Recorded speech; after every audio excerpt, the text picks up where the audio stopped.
से तो कैसे हैं आप सब। आज की इस वीडियो में हम देखेंगे क्लास 8th हिंदी का चैप्टर 18 और चैप्टर का नाम है टोपी।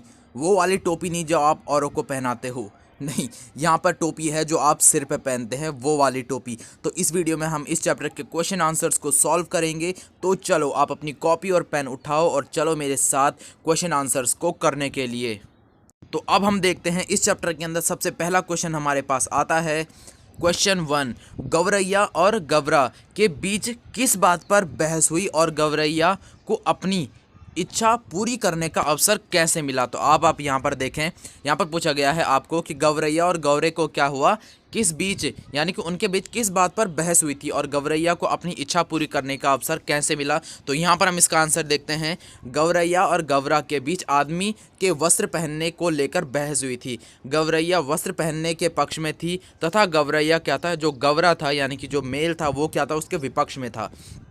अब यहाँ पर देखो, गौरैया को आदमी द्वारा रंग बिरंगे कपड़े पहनना अच्छा लग रहा था, जबकि जो गवरा था उसका कहना था कि कपड़ा पहन लेने के बाद आदमी और बदसूरत लगने लगता है। यानी कि अब यहाँ पर देखो, यहाँ पर गवरा क्या कह रहा है, आदमी और बदसूरत लगने लगता है, लेकिन आपको तो ऐसा नहीं लगता। आप सोचते हैं कि हम जितने अच्छे कपड़े पहनेंगे उतना क्या होगा, हम अच्छे दिखेंगे। देखो, गवरे की बात यहाँ पर सही है इस तरीके से, क्योंकि आदमी का दिमाग, आदमी अच्छा किस चीज़ से लगता है, कपड़े पहन के आदमी कितना भी अच्छा हो सकता है, लेकिन वो क्या होगा, अगर उसकी मानसिकता खराब है तो वो कितना भी अच्छा नहीं हो सकता। क्योंकि आदमी का शुद्ध जो होना चाहिए, आदमी का जो अच्छा सुंदर यानी कि जो होना चाहिए वो होता है आदमी का दिमाग। यदि आदमी का दिमाग सुंदर है तो पूरा आदमी सुंदर है। तो अब हम यहाँ पर देखते हैं, ये तो हो गई अपार्ट बातें। अब हम देखते हैं चैप्टर के अंदर क्या है।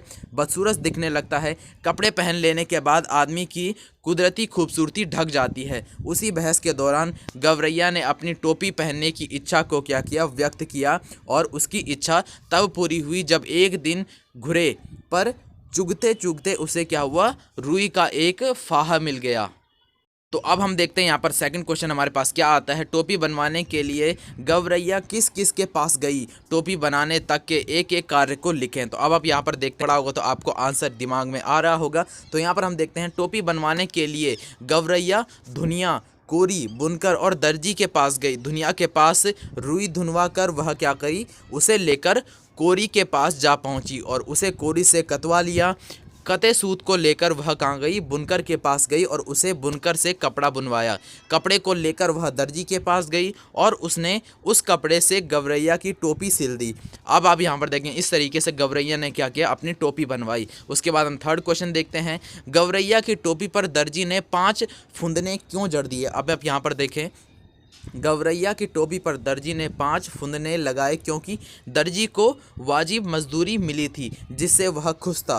अब यहाँ पर देखो, दर्जी राजा और उसके सेवकों के कपड़े सिलता था जो उसके बेगार करवाते थे, जो उसे क्या करते थे, बेगार करवाते थे। लेकिन गौरैया ने अपनी टोपी सिलवाने के बदले में दर्जी को मजदूरी स्वरूप आधा कपड़ा दिया था। यानी कि वो क्या करता था, उसको तो एक पगार मिलती थी कि उसको राजा और उनके कपड़े सिलने होते थे, सेवकों के कपड़े। लेकिन जब गौरैया ने क्या किया, उसे आधा कपड़ा उधार दे दिया, यानी कि मजदूरी में दे दिया था। जैसे हम पैसे देते हैं दुकानदार को, तो उसने क्या किया, उसने आधा कपड़ा दर्जी को दे दिया था। तो इस वजह से दर्जी क्या हुआ, खुश होकर दर्जी ने उसके जो टोपी थी उस पर 5 फूंदने लगाए।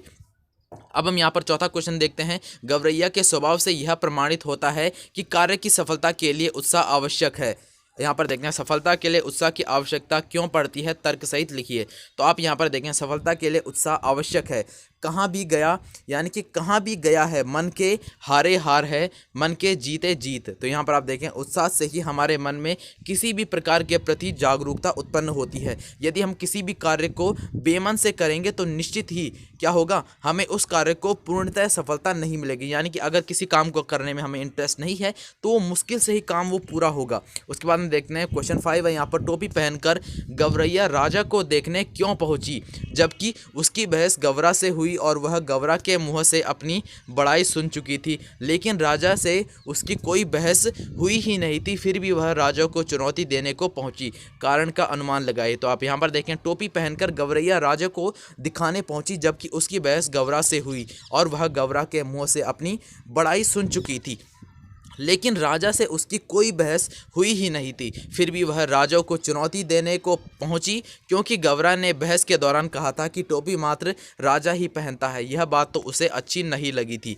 अब आप यहाँ पर देखें, क्वेश्चन 6 है यहाँ पर, यदि राजा के राज्य के सभी कारीगर अपने अपने श्रम का उचित मूल्य प्राप्त कर रहे होते, तब गवरैया के साथ उन कारीगरों का व्यवहार कैसा होता। तो यदि राजा के राज्य के सभी कारीगर अपने अपने जो वो कार्य कर रहे थे उसका उन्हें उचित मूल्य यानी कि उसकी दिहाड़ी उन्हें अगर उचित मिल रही होती, तब क्या होता रही होती, तो तब गवरैया के साथ उन कारीगरों का व्यवहार क्या होता, सामान्य होता, और सर्वप्रथम वे राजा का काम करते, क्योंकि उनका काम ज़्यादा था।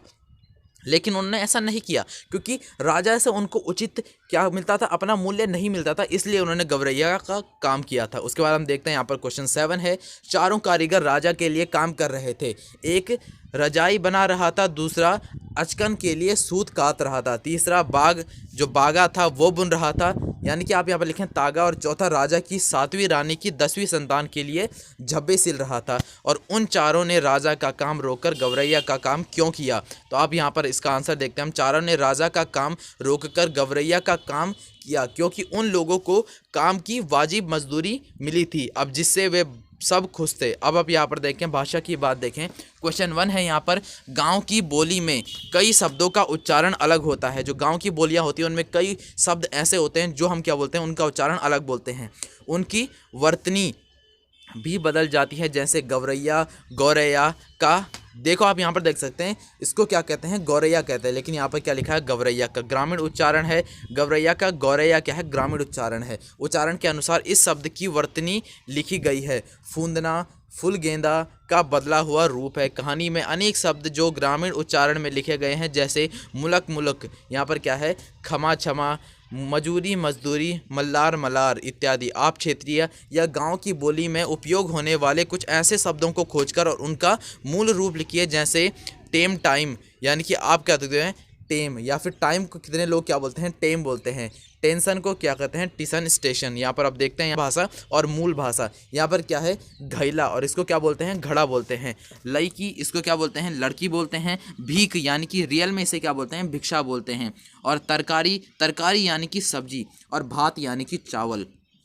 उसके बाद हम यहाँ पर क्वेश्चन 2 देखते हैं, मुहावरों के प्रयोग से भाषा आकर्षित बनती है। मुहावरे वाक्य के अंग होकर प्रयुक्त होते हैं। इनका अक्षरशः, अब आप यहाँ पर देखते हैं, अक्षरशः अर्थ नहीं बल्कि लाक्षणिक अर्थ लिया जाता है। पाठ में अनेक मुहावरे आए हैं। टोपी को लेकर 3 मुहावरे हैं, जैसे कितनों को टोपी पहनानी पड़ती है। शेष मुहावरों को खोजिए और उनका अर्थ आपको क्या करना है, ज्ञात करने का प्रयास करना है। तो यहाँ पर आप देखते हैं, मुहावरा यहाँ पर टोपी उछालना यानी कि बेइज्जती होना। अब टोपी से ढक लेना यानी कि टोपी से ढक लेना यानी कि इज्जत को ढक लेना, और टोपी कसकर पकड़ना यानी कि सम्मान बचाना अपनी। तो यहाँ पर आपके इस चैप्टर के क्वेश्चन आंसर्स भी कंप्लीट होते हैं, और आप क्लास हिंदी के सभी चैप्टरों के क्वेश्चन आंसर्स की वीडियो देख सकते हैं। आप मॉडर्न मास्टर जी के प्लेलिस्ट में चेक कर सकते हैं, मैं डिस्क्रिप्शन में भी आपको प्लेलिस्ट प्रोवाइड कर दूंगा। आप वहाँ पर जाकर क्लास 8th हिंदी के सभी चैप्टरों के क्वेश्चन आंसर्स की वीडियो देख सकते हैं। या फिर आपको अदर कोई हेल्प चाहिए तो आप डिस्क्रिप्शन बॉक्स में नहीं, आप कमेंट सेक्शन में बता सकते हैं। तो वहाँ पर आप कमेंट करें और मुझे बताएं कि आपको किस तरह की हेल्प चाहिए। तो तब तक के लिए पढ़ते रहें और मॉडर्न मास्टर जी का नाम भी रोशन करें।